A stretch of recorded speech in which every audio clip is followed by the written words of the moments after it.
And we are live. And for those who are wondering, the internet gods have spoken, and Ro will not be with us tonight. Um, we are here today with the one and only Steve Westenra. Did I say that even close to right? You're muted. I did mute myself. Yeah, I usually say Westenra. Westenra. Okay. Yeah. And as we were talking before we went live, you have two books out, and they have wildly different covers on them. I can only assume that they are different genres. Is that Yes. correct? Yes. So quite different, which makes sort of like marketing really challenging in a lot of ways. Yep. My first book that I released, The Wings of Ashtaroth, is a political epic fantasy.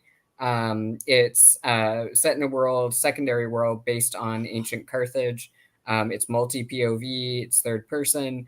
And then Here's While Tyler Kyle is like a contemporary queer horror comedy that's first person, really voicey, that kind of thing. So they're like, really different. But fortunately, like at least a couple of people who've read both have enjoyed both. So we have a cat visitor. So yeah. Yes, Ah, we do. this is Virgil. Ah, Hello. and Alex is here. Oh boy. So we also have a game that we play. EL gets banned at some point during this every show. So pick a time. It's usually like halfway through, but Okay. pick a time that you think that he'll be banned, and it'll be Price is Right rules. You Oh, win I nothing, by see. the way. Okay, so it's 7:02 now. So let's say it's 7:34, I'm gonna guess. 7:34. Okay, I'm going Yeah. to go with 7:20. And if people in the comments have a guess as to for when EL gets banned, except for EL, you cannot play this game. Does he ban himself? Like, how does this work exactly? Like, He for a while he was alleging that we banned him, but we're old and we don't have the technology savvy to do that. Maybe it's the internet gods, I suppose. So he does like to post a lot, and I think that Google decides that he is a bot and therefore bans him. Right. I'm honestly surprised that's never happened to me now that you're saying that, because I get really chatty in chats when I'm watching lives, and I always feel really guilty because it always feels like everyone stops talking and it's just like a series of me saying like a bunch of bullshit. Okay, so Alex has 17, Aaron has 25, I have 20, you have 34. So EL, if you make it past 34, our guest is the winner. Yay! You Excellent. get nothing for this, but So, and quote, Ro quote. and Ro tried very hard to be on this. He will not be because the internet gods do not love him. So it happens. Fair. Oh, so EL 23 last night, nice. So anyway, we should probably talk about your books at one point. No Um, worries. talk about the Ashtaroth. That's Awesome. first of all, you said it's set in Carthage like themed world, which means I'm going to have to give it a go because no one writes about Carthage, and I really, really like Carthage. Yeah, despite it being very long, and also the other thing which I didn't mention because I know you don't like it, is that it's also one of the major comps is A Song of Ice and Fire, which I know you hate. So like, it's all politicking and like. I, my problem with George R. R. Martin is if you have something that's very, very graphical. I mean, if you do that, I mean, wow, that's very powerful. If you Right. do that 17 times in a book, then I'm just like, you're a no good hack that can't emote and get any emotion other than by going gratuitously. Right. And Right. and when I read his book, I'm like, this is a soap opera set in a fantasy land. I don't like any of the characters. I want them all to die. Oh Um, no. I'm like, there was just no reason for me to continue. So, Right. Right. Yeah. I mean, it's so, a personal taste thing for sure. So, yeah. so are your books filled with gratuitous violence and sex? There's not a ton of sex in sorry, my cat's biting me. There's not a ton of sex in Ashtaroth. There's like a few fade to black scenes and there's one on page sex scene. Um it tends to be, very plot related. I feel like I'm a bad person to say whether or not there's a lot of violence because I have a lot of tolerance for violence. I'd say It's probably equivalent to A Song of Ice and Fire, to be honest.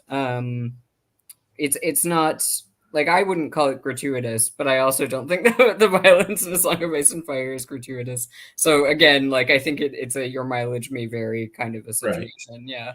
Yeah. So EL is working for us here. Do you have the books handy?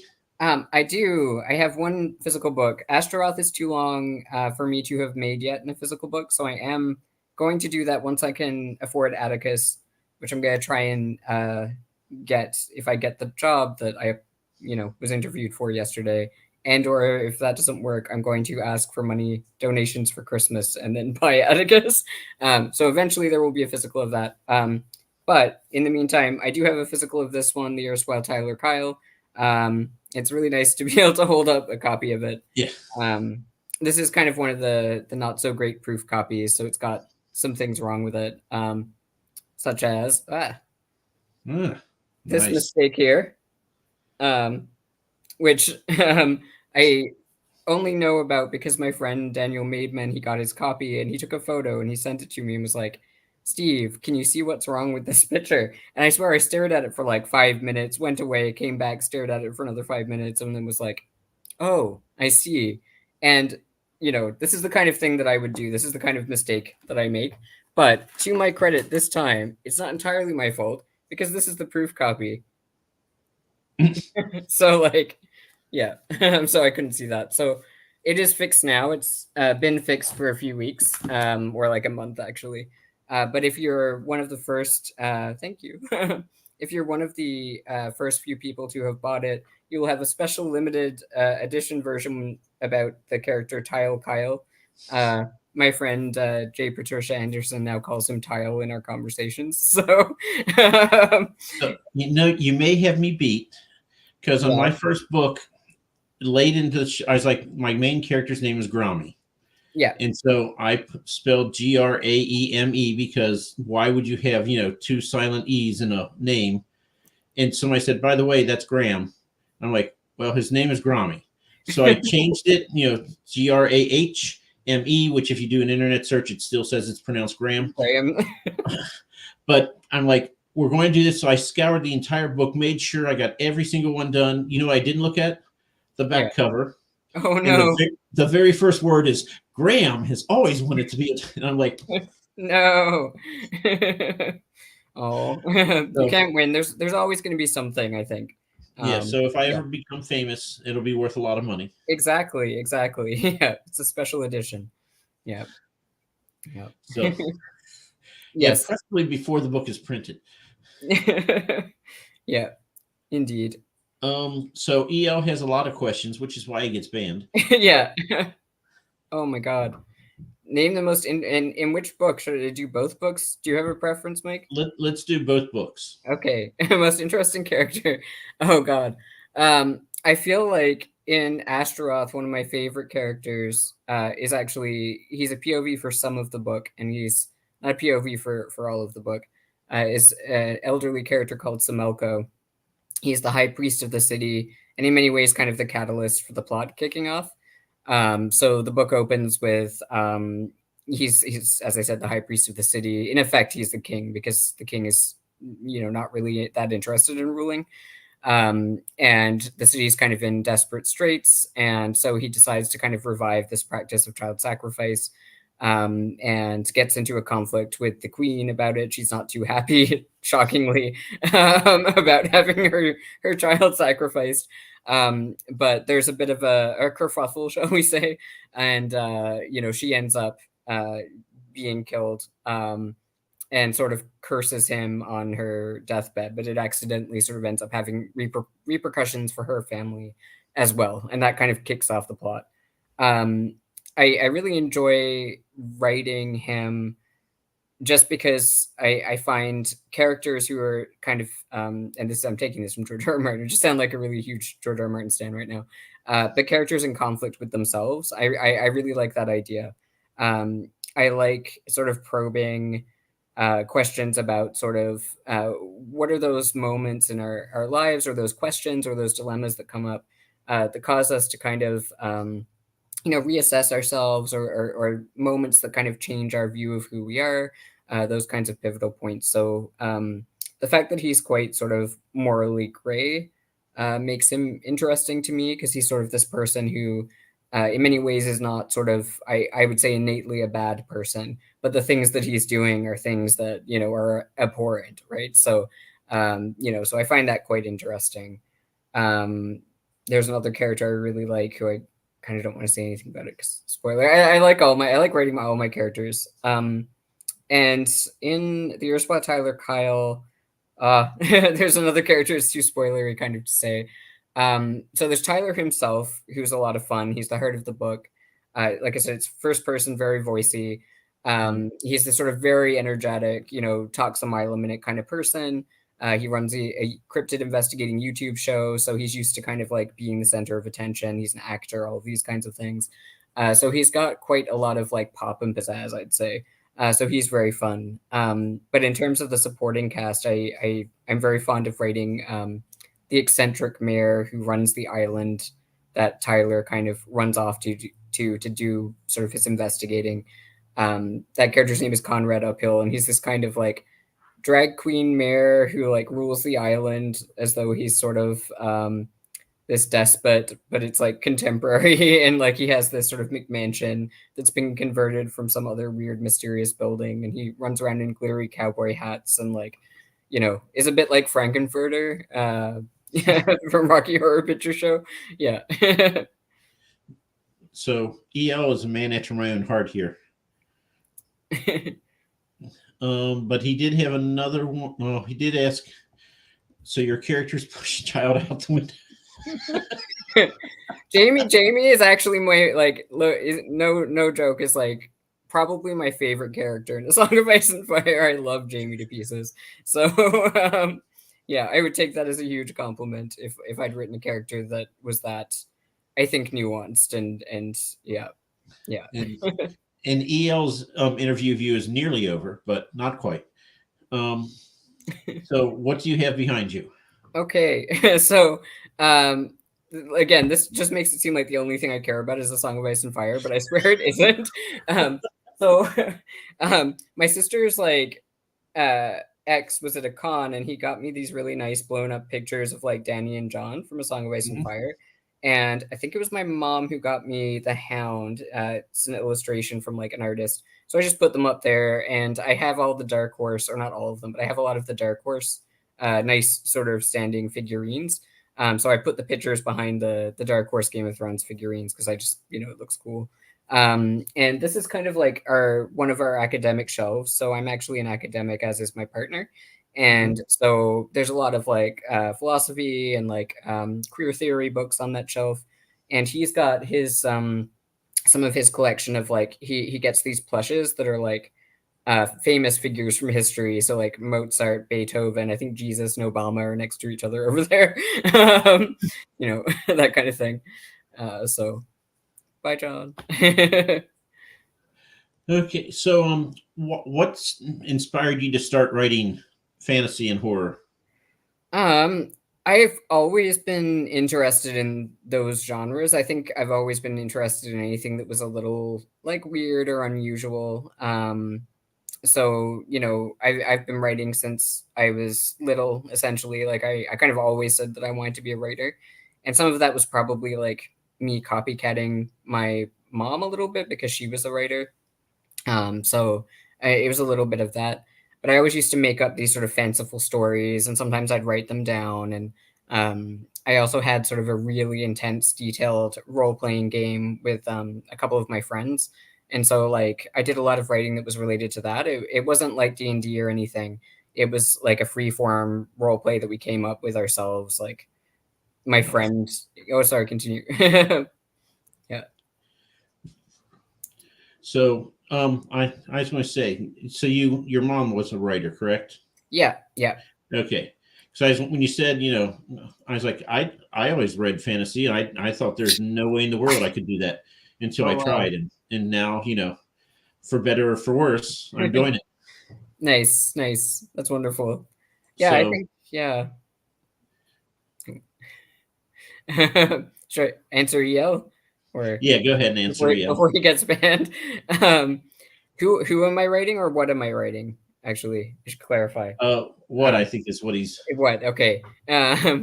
Yeah. So I've been in a bit of. I will say I've been in a bit of a dry spell lately, which is kind of unfortunate. Just sort of like had a lot of like writer's block for the last couple of months and feeling a bit sort of creatively dry in a lot of ways. I'm working on a secret thing, which I'm not going to say anything about, except that its working title is 15 Ghosts. And it's another contemporary horror, definitely totally standalone this time, but there is going to be a cameo from a character from the Ursula Tyler Kyle in it. And I'm working on a couple of short stories for a couple of anthologies. They're also secret that I'm involved in. One's a sort of like grimdarky anthology, and then the other one is sort of specifically for. It's a bit broader in terms of the scope of the genres involved, but it's specifically for non-binary and women writers. So I'll be a part of that, and that'll be a lot of fun once it comes out. And I'm also working on the sequel to the Ursula Tyler Kyle, which is called For One Night Only. Yeah, so that's. And you have your serial of Ashtaroth. Yes. Yeah. Yep. Yeah. So a couple things going on. Yeah. Do you find it easy to hop from one project to another, or not? I didn't like. I think I'm probably overwhelming myself right now with the number of things that I'm doing. My sister always jokes that like if there's more than like two things that are going on, then I get overwhelmed and like I can't handle it, which is pretty accurate and has only got more accurate with age, I think. Yes. But yeah, I'm not good at multitasking. We all say we're good at multitasking, especially in job interviews. I am crap at multitasking. So like, I'll just like right now, I've probably already forgotten what the original question was and gone off on a tangent, for example. That's okay. I won't remember either. So, you're good. Excellent. What was serial? I asked you Oh, yeah. how many projects you have and if it's easy to hop from one to another and back. So that said, like I wrote the Ursula Tyler Kyle while I was serializing Ashtaroth, like I'm pretty sure. And I managed to keep doing that. And I think I just mentally, partly it was because with Ashtaroth, I'd already written it.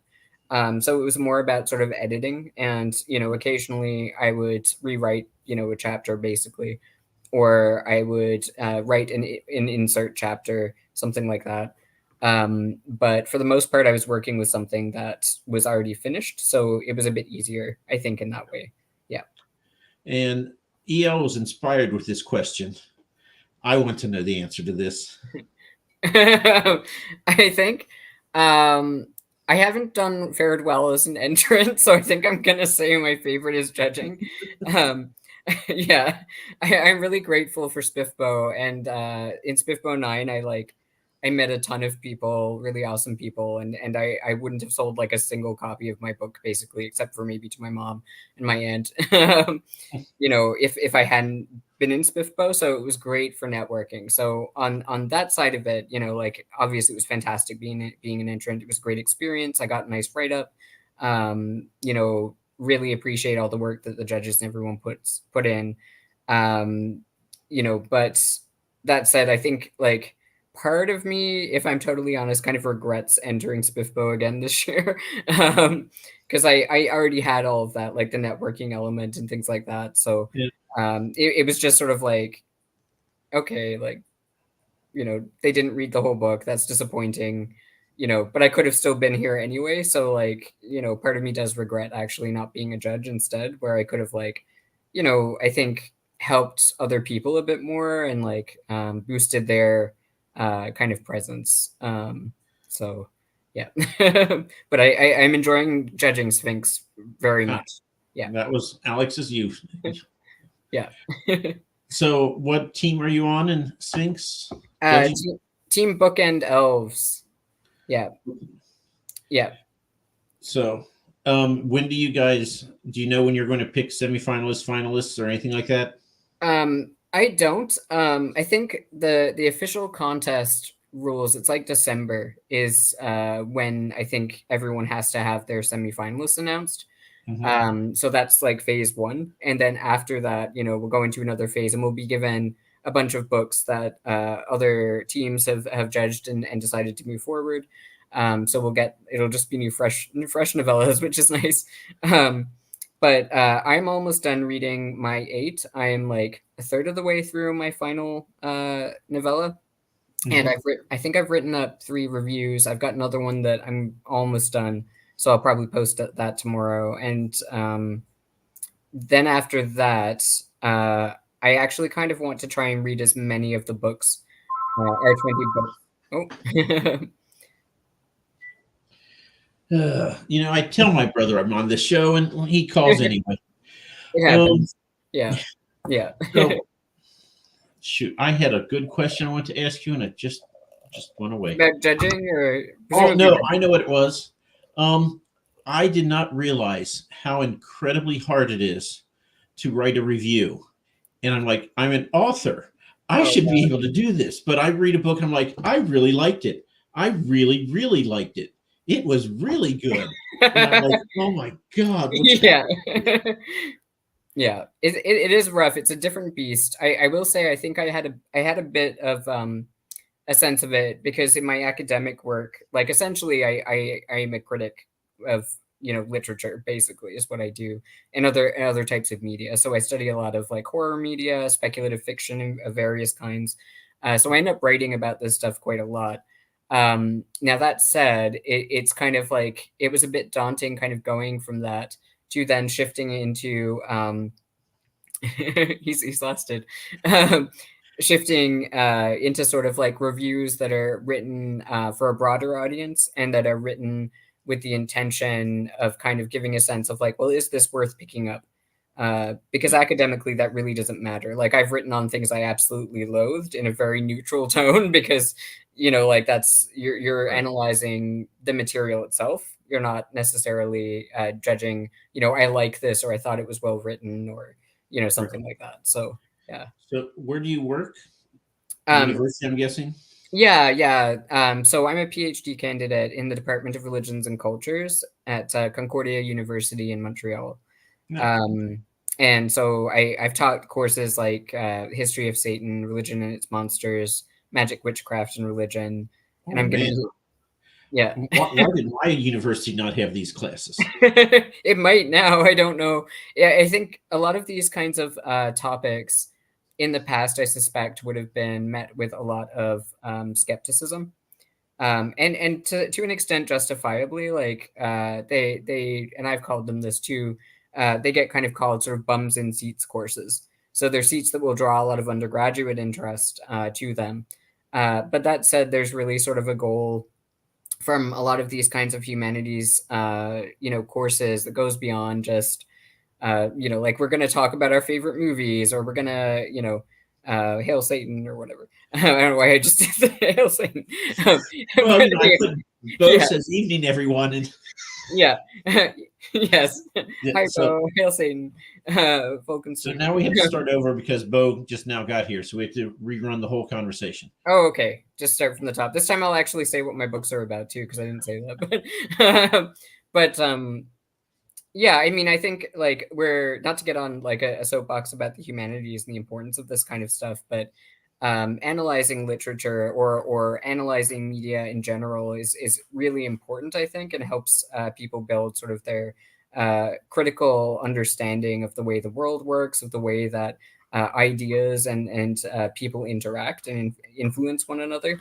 And these are all skills we're starting to see kind of fall by the wayside a little bit more as these programs increasingly become defunded. And we see sort of an increase in things, particularly in the United States, like book bans and book challenges, that kind of stuff. So very important. Soon it's just going to be a video game that you have to play. Yeah, maybe. Yeah. And it will have been designed by AI, and it'll just be like a commercial for like Burger King or something. and then we will actually be asking for the pods, like in the Matrix. Can we please just go into these? Yes, actually, that would be better. It's like I'd happily take a pod. Yeah. Ooh. So let's talk about Astaroth. who are your characters? Or I know you told us the one where it starts, but tell us something about them. About the story. So yeah, so I mean that's how it kicks off. Is there a main character, or there's multiple POV? I know there's multiple, It's but is there yeah, a it's main multi POV?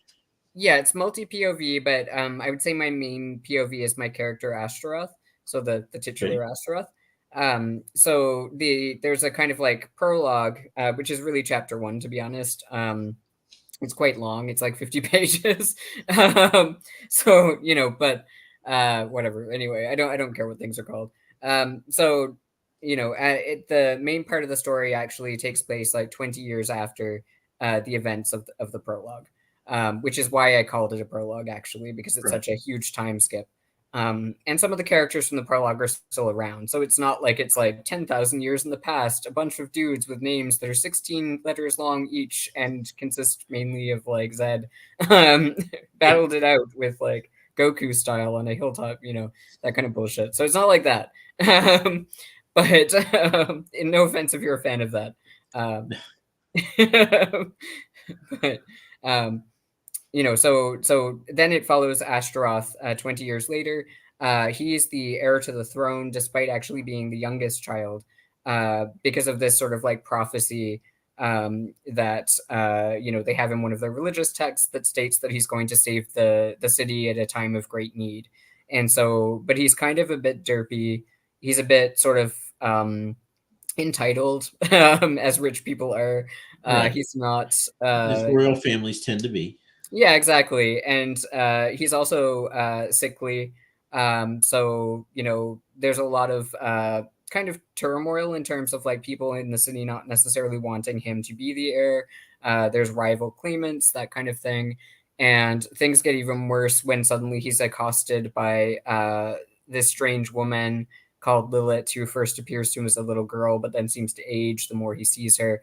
And often it seems like he's the only one who can see her, and she may or may not be a demon, and she may or may not be a result of the curse that his mother called down.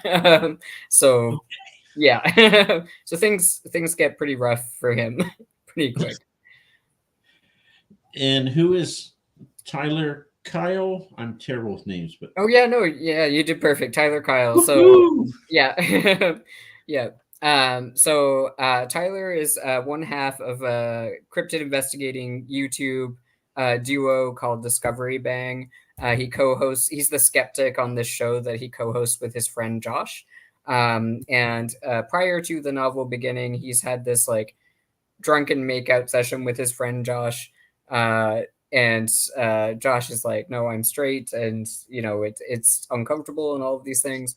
And so Tyler's not in a very good mental headspace. And then on top of that, he gets sent a video of his presumed dead B-movie bombshell mother that appears to have a recent date. Like she holds up a newspaper. It's got a recent date. And the newspaper is for a place called Echo Island. So he gets permission to go to Echo Island, which is this isolated island in the Canadian wilderness that's run by Conrad Uphill, the like eccentric mayor that I mentioned earlier. But he's only allowed to go in by himself, and besides which, he doesn't really want to be around Josh right now. So he gets into all kinds of trouble on the island, which was it turns out, once a gay conversion camp, and may house the monsters he swears aren't real, as per my pitch that everyone's tired of seeing everywhere. Yeah. Oh. Okay, so we're going to go for a silly question, so I can roll die. 11. What is your fate? Okay, well, we just did this last night, but it's a new person. Yeah. So here's the scene. I need you to pick a character, and it can't be Astaroth for okay. reasons. Yeah. Okay. I'll pick Tyler because I think that will be interesting. Okay. So Tyler is standing before the Emperor, and he has just given the Emperor some news. The Emperor's very upset. He starts screaming at him. He stands up. His veins are throbbing, and he has a stroke, and he dies, falls down the stairs, and Tyler is left there looking at the dead king at his feet. What happens next to Tyler? Oh, my God. I think Tyler would start to approach, and maybe check his vitals a little bit, but he doesn't really know how to do that well. And he'd sort of be like, and maybe start backing away and maybe kind of look to the side a little bit, see if there's like, are there any guards watching? Oh my God, what the fuck? What do I do? He's like not great in stressful situations like that. Does he maybe check for a wallet? What? Does he check for a wallet? No, but he might try to like drag him away. The other thing, though, it depends. Like, was the emperor a douchebag?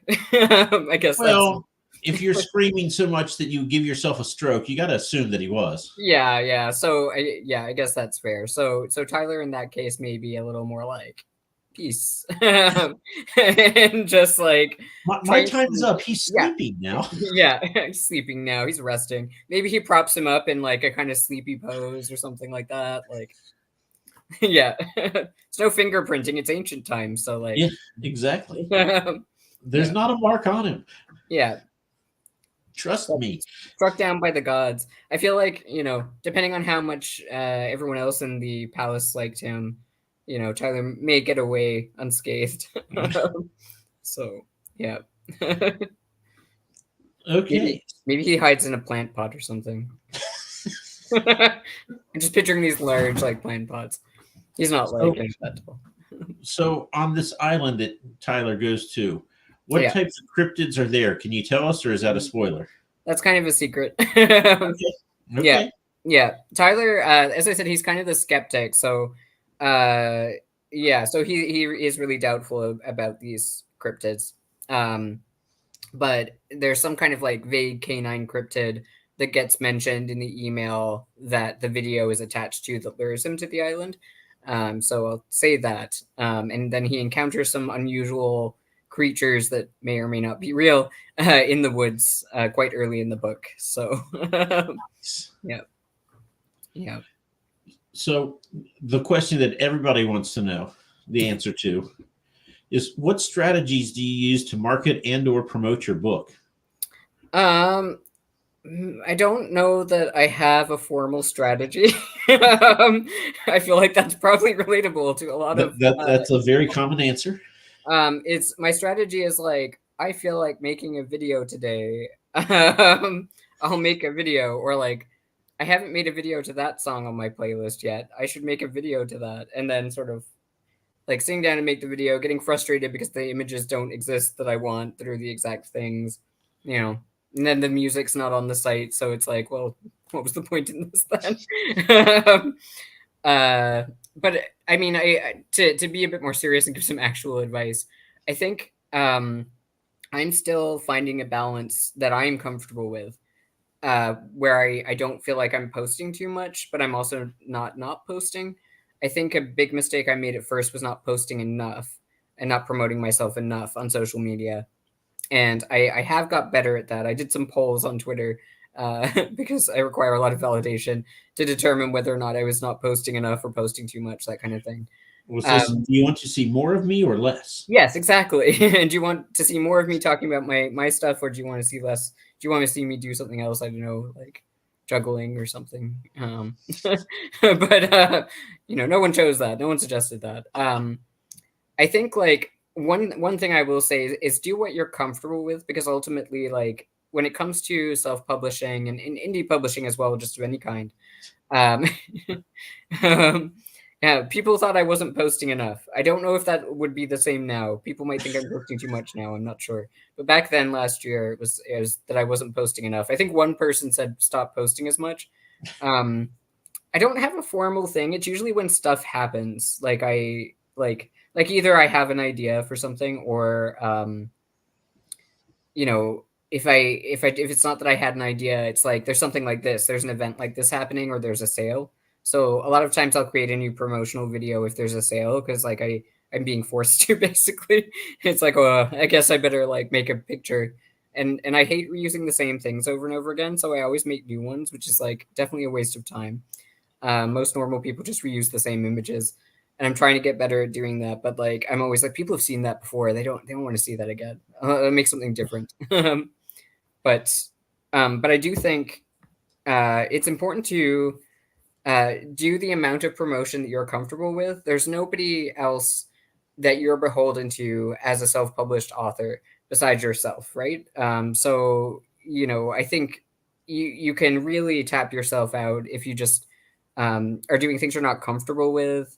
Right. No matter how popular they are as formats or whatever, like, don't force yourself to be like a talking head on TikTok if you're not comfortable with that. I find it really awkward to do that. I'm not good at those videos, so I don't do it. And that's I'd probably get more sales if I did, but I think a big part of it has to be sort of allowing yourself to get at least a little bit of joy or satisfaction out of whatever format you choose. Okay, so now my follow-up question to you is, do you have more posts where you are hyping other authors' books or your own books? I'm not sure. I retweet a lot of stuff, so in that sense, I definitely have a lot more hyping other people's. I think right now it's probably skewing more other people's stuff. I found it really hard recently to drum up the enthusiasm to promote my stuff lately, to be honest. So like, it's definitely skewed more toward like, making sure I'm getting my reviews out, making sure I'm retweeting people's stuff or like hyping their stuff up, and I've been more comfortable with that lately. But hopefully, like, I do get into a headspace where I'm a bit more okay again. I hate trying. I'm like, I don't want to hype my book up. Everyone knows about it. I don't need to talk. Yeah, Oh, I hate it. yeah, I got into trouble last time, but there's a couple girls at work. I call them girls because they're like 25 and they're just yeah. children. They're not even half my age. So I'm old enough that I can get away with this. That's what I tell Yeah. people. They argue, but whatever. So I'm like, I'm going to buy you lunch and you're going to teach me how to use social media appropriately. Right. And I was looking, I was like, because I just got onto Booksagram last month. Oh, yes, yeah. And I was like, just thought about it because, like I told you off camera, in my newsletter, I always try to feature somebody's book and tell people this is a great read. You should read it. I'm like, but the other authors don't know I'm doing that because they're not subscribed to my newsletter. I'm like, I should maybe think about putting this like on Twitter and then like onto Instagram. And they're like, yes. I'm like, oh, wait a second. There's a connection. Yeah. I'm like, oh, now that you say it, that's obvious. But I did not make the connection before that moment. So it's so hard. I find Instagram mystifying still. I hate doing things on the phone. Like, I don't like phones. yeah. And I have reluctantly put Instagram on my phone, and TikTok is also reluctantly on the phone now. But like, I still can't figure it out on there half the time. And like, most functions on the computer, if I'm just using the computer, they don't work on the computer. Like TikTok, like, I'll leave a comment and it disappears if I type it on the computer. So like, I'm not the greatest on those sites. And I don't hype people up on those sites as much as I would if I understood how to use them. So Twitter is still unfortunately the main place. Yeah. See, I don't even like those newfangled laptops. So, that's how old I am. Fair. Oh, you mean like laptops at all? Yeah, Yeah. I hate. I can't type on them because I keep hitting the little pad, and all of a sudden the cursor goes. I hate. I've only ever. Well, I mean, like, when I was growing up, we had desktops, but like, we had a household desktop. But once I had a computer of my own, I've only had laptops. But I'm constantly getting things wrong with the trackpad, and like, it stresses me out, and then my hand starts to feel hot, which I think is a psychological thing. It's not an actual thing, and I just get angry. Like, it's not good. Okay, I think we've talked enough. It's time for the Bald Dome. Oh no. So what character are you going to send to the Bald Dome? Okay, well, I was going to send Tyler, but that was a different thing earlier. So, should I do somebody else? Do somebody funny. It would be funny to do. Oh my god. I need somebody to like yell at me. I'll do Conrad Uphill. Why not? Oh, I was hoping I was like, please pick Conrad. That would be fun. He's a good time. Yeah. Okay, so Conrad has been transported to a remote village nestled in the Misty Mountains. Sounds like home. He has a blue fizzy potion Ooh. of unknown abilities, And now he gets his choice. He can have a common item or he can have an actual weapon. Common item, he'll face a common animal. A weapon, he'll face a fantasy creature. I think he's gonna have the weapon actually. Yeah. Okay, so he is not going to get a wagon wheel. Instead, he is going to get a Morning Star, which Ooh, I have right that's there. intense. Yeah, yeah. So he, with his Morning Star, ooh, a roll of 20. He could have faced a bison, but no. He gets to face what is lucky number 13, a horde of 10 relentless zombies. Oh, well then. He's got a pretty solid weapon, I'd say.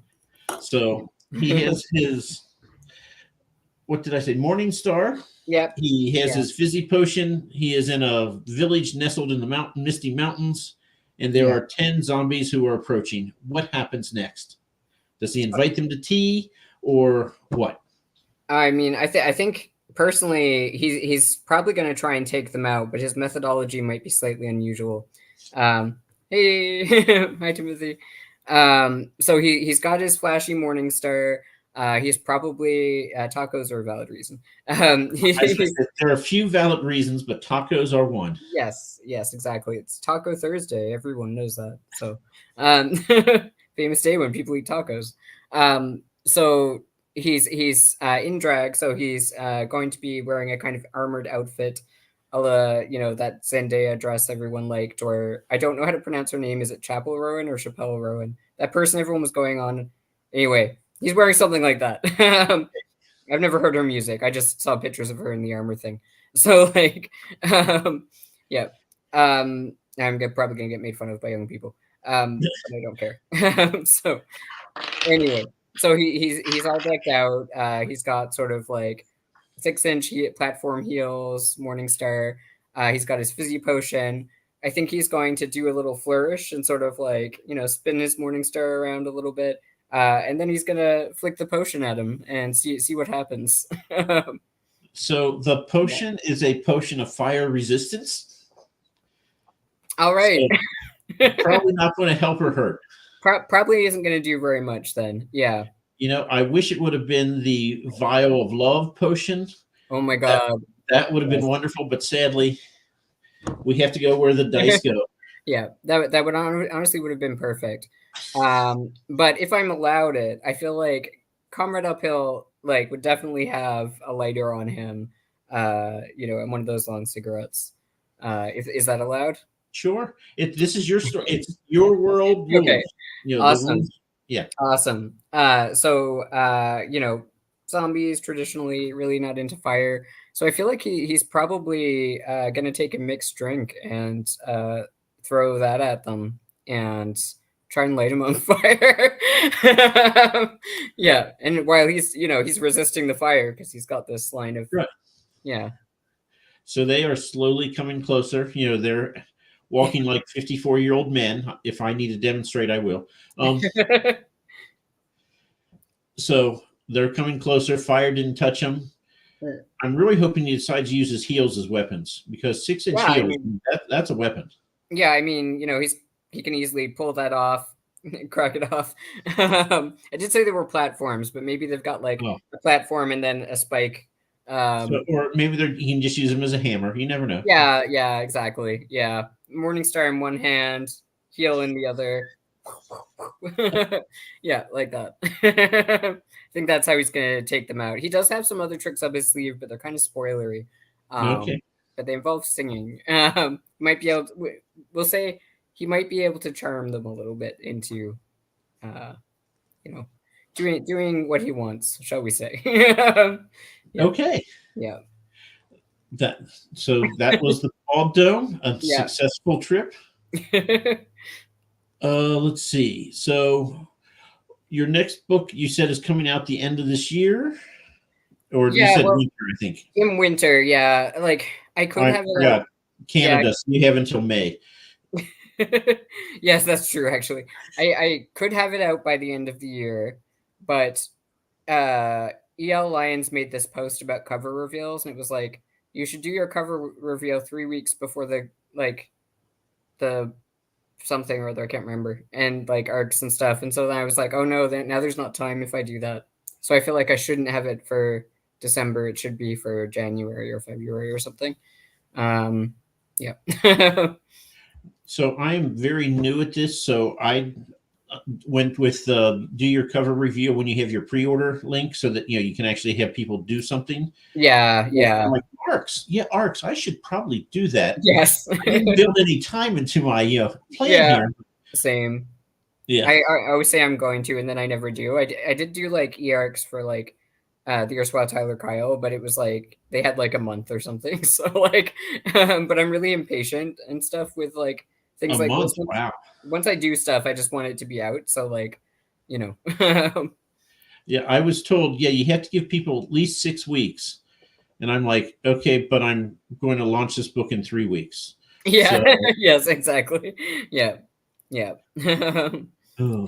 It's just So something for future Mike, I guess. yeah. Do you, for me, when I'm finished with my book, I'm like, okay, I'm done. I'm not going to read it again because I'll find something. And then, so then my fingers just hovering like, go ahead, publish now, publish now. So these people are like, I wrote all 5 books in my series so that I could quick release them. I'm like, who are you? No, I don't have the willpower. It's like I do something and I immediately want other people to read it, to be honest. It's like, read it. Read my book. Tell me what you liked about it. Tell me you hated it. Just like read it. So I want it to be out there. Yeah. Yeah. Here is your arc. Yes, exactly. Yes. Yeah. Bury that. I'm that frustrating person. So I'm trying Please, not to be. please take a couple days vacation and finish my book. Yes. Read it now. Yeah. You can't possibly have a life. It's fine. Yeah. Well, I mean, if you have a YouTube channel, then you really don't have a life. Yeah, maybe. I have to say, I like seeing you guys do it. Like, I was tempted to try and do something like this, but then I feel like it'll be another thing I take on, and then it'll be too much. Or, also I don't know how technology works, and everything breaks when I touch it. So there's that too. Well, if you decide to do it, don't do it. StreamYard is very easy. I mean, Okay. I even was able to understand it within 5 minutes. Okay. Does it cost money? You can get it for free, or you can Okay. upgrade. We went like the first level up, so we can actually have 10 people on the screen at one Oh time, which wow! is Oh my god, overwhelming. that's chaotic. Yeah. Speaking of which, we will have our second edition of Fantasy Feud coming up November 1st. That's cool. Which is a lot, very hectic. And I let Ro be the MC, and I'm just the one who has to do everything behind and the scenes. And it's, oh my God, it's a lot of work. That sounds intense. But it is also a lot of fun when you have 8 people who are all authors guessing fantasy Trivia. food. Oh, that sounds really fun. If you have a third one, I would love to be on that and add to the chaos. Clearly, so the first one was the break-ins versus the secret scribes, which the secret scribes won. Okay. Gotcha. So now we're going to have Willow Wraith Press versus, and I talked to Laura Huey and her writing group, and I was like, so I'm just going to call them the Ladies of Fantasy. She's like, no, we have men in our group. I'm like, oh. Huh. Well, they could still be Ladies of Fantasy. I am pro Ladies of Fantasy, multi-gender group personally. I think that's awesome. So they're coming up with a name. So it's going to be Willow Wraith Press versus them. Exclamation point. And then we're going, I think, since I only sent out 15 questions and we use 5 per show, we're going to have a championship because I don't have any more questions. And, or I could write more questions, I guess. It's like a and someone is throwing down the gauntlet, and I don't believe Lori is on here to oh. There you go. That's what happens if you. And Bo, yes, paid tiers lets you get rid of the Goofy logo. Okay, which we can't see because you have a paid tier, so I don't know what the Goofy logo looks like. Yeah, but it's a lot of fun. I tell people that I'm now a failed hermit because of the YouTube channel. Yeah. So, yeah. But yeah, if you want to do it, we do 10 to 12 shows a month. It's a lot.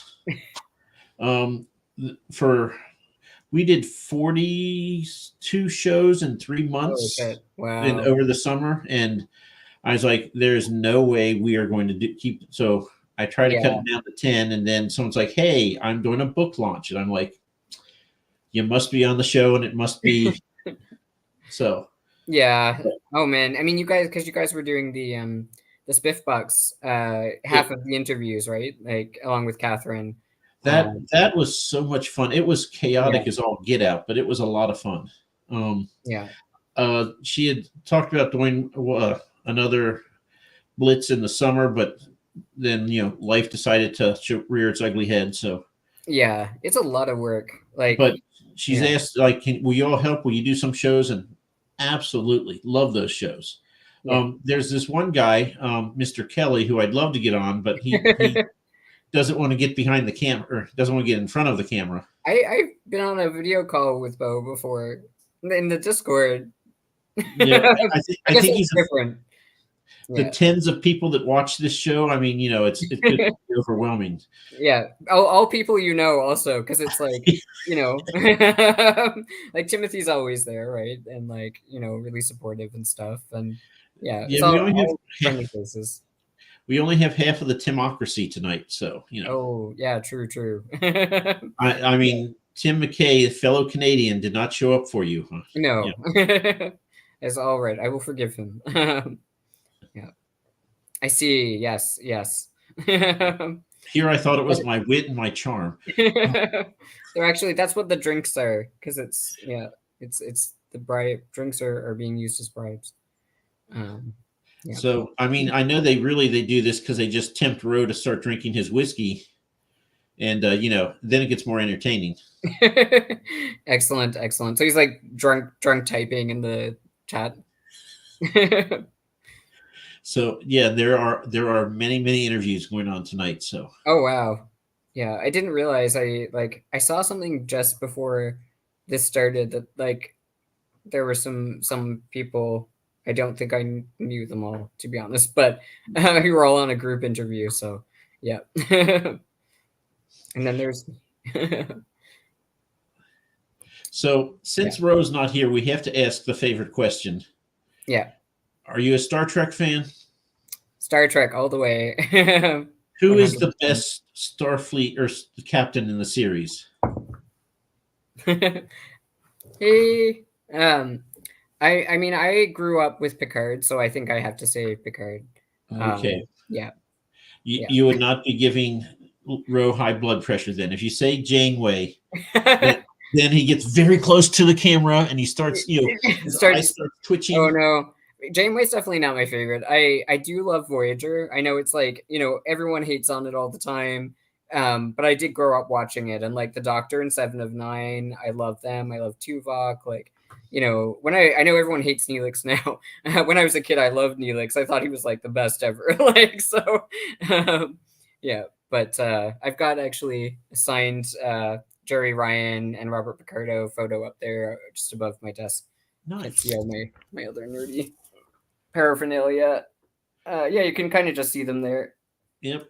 Awesome. Yeah. Yep. So, yeah. And even when he gets banned, EL still finds a way. Yes. So he's back. So he was banned, and now he's back. He gets on his phone. Oh, I see. Yeah. So I think he's going to buy another line, just in case. Yeah. I mean, the plot twist will be that he is a bot. Oh, I don't think that's a plot twist. I think if you've talked to him enough that you just realize it's yeah. Fair. I mean, it is we are all speculative fiction readers. We love a bit of sci-fi. Feels like we could be accommodating of the bots in our lives. Yeah. So, do you like to read sci-fi? Yeah, I do. I'm much less well read, I will say, in sci-fi than I am in fantasy, I think. Despite the fact that often when I read sci-fi, I enjoy it more, or I find that the quality is more consistent. Let's put it that way. Yeah. So I decided, Spiffbo. I was in Spiffbo 9 too, and for yes, a brief instant. Memorable though. Memorable. fleeting, memorable moments. Yeah. So now like you, I wrote 4 fantasy books. And I'm like, you know what? I need to write sci-fi Yeah. because now I have something completely different to try to Yeah. market with no audience. Isn't that great? And then I decided, you know what? I'm going to be in the space bow because why not have that stress again? Yes, yes, exactly. Oh man, I hope you do well. I kind of like I knew that I was gonna wish that I'd um applied to be a judge, but I didn't because I was like, don't take on more things, don't take on more things. But now, like, I'm seeing all of the judging teams get posted. I'm like, oh, I should have been a judge. But I hope you do really well. Barb certainly loved your book. I saw that she was gushing about it. So, yeah. Yeah. Do you want to hear the horror story of that book? Yes. I have 200 physical copies. Oh my God. And there was the one chapter where the main character who goes to um, a, basically a brothel. He's Yeah. 17. He's like, tonight is the night. I'm going to do. It's And my he has no idea what he's doing. Yes, it is chapter 18. So he goes, and I wrote it, and I'm like, oh, this is so cringy. I'm going to delete the whole thing. And Ro, who is my editor, he's like, no, you can't. It shows development. You have to. So I was like, fine, I'm going to rewrite. I'm going to tone it down some, get rid of some of the stuff because is a lot. And then, so when I did that, I was like, I'm too far into this process to, like lose a chapter and decide I want it. So I just copied it. So I was like, I will change this chapter, then I'll read them both, decide which one I want, delete the other. right. And then I walked away and something else happened, shiny thing over there. And I came back and I'm like, oh, I have 2 chapter 18s. Well, let's just make that chapter 19. And then I read. So I have the exact same chapter 2 times in a row as chapter 18 and 19. And it's the brothel scene. I feel like that's the key part of why this is funny. And I have 200 copies. Oh my God. Like, I can't throw away 200 books. No, that's a ton of money. Jesus. Oh my God. So I did fix it for before Spaceboat. I'm like, okay, I can delete this, the ebook at least. Yeah. And then I've uploaded the proper one. So if they buy it, they won't. But oh my God. It's kind of wonderful. I kind of love it. And then Dave Lawson, of course, started reading from that chapter online while he was on the show at one point. I'm like, oh, please stop. Oh my God. That's excellent though. I feel like it just fits the fact that you were worried about it being cringy and then there's 2 of it and that sort of plays into that whole thing and it's like it's just perfect. Oh God. Yeah. So if you'd like one of the 200 books exist in the world, you hop and buy my book. I'm on Amazon. You can contact me. I will gladly send you 3 for the price of 1. Nice. Yeah. Awesome. So we do an unpublished writers have questions show, and I'm always like, well, let me tell you what stupid thing I did. I've published 5 books, and I find a different stupid mistake to do every single time. Yeah, I will say the chapter number thing is a very easy mistake to make. Like I've done something similar. It didn't end up in a print book, but like just like I inserted a chapter, or I took a chapter out, and then numbers got all mixed up. And like in the Ursula Tyler Kyle, I've got a chapter that's like chapter 6.5. So then like, it makes things challenging. Katie has some ideas here. There you go. Yes. Straight edges, because then people won't actually read them. They'll look too nice. Yes, that's true. That's true. Yeah, that's a good thought. You have to do that. Beat them at their own game. You could also like annotate it and make like a cool like story out of it. Like like you could even say like write in pen since you have the copies. Like chapter 18.5 or like director's cut and they'll read it and wonder like, oh, where's the extra stuff. If I did that, I would have to write the exact same comment in the exact same spot in chapter 18 and 19. Yes, you would. And then they're going to be like, oh, okay, so it's Alzheimer's. Got it. now we feel bad criticizing Mike. Exactly. There we go. See, this is what advanced age gets you. You get little advances that you never thought of. Yeah. I think it's awesome, though. It's kind of wonderful. Yeah. So Tim, when he was here, he asked a question I think we answered already, but he was late. So I have to say, like, Timothy is awesome and has been like such a great, like supporter of other indie writers and a fantastic writer in his own right. So, Yep. um, go you.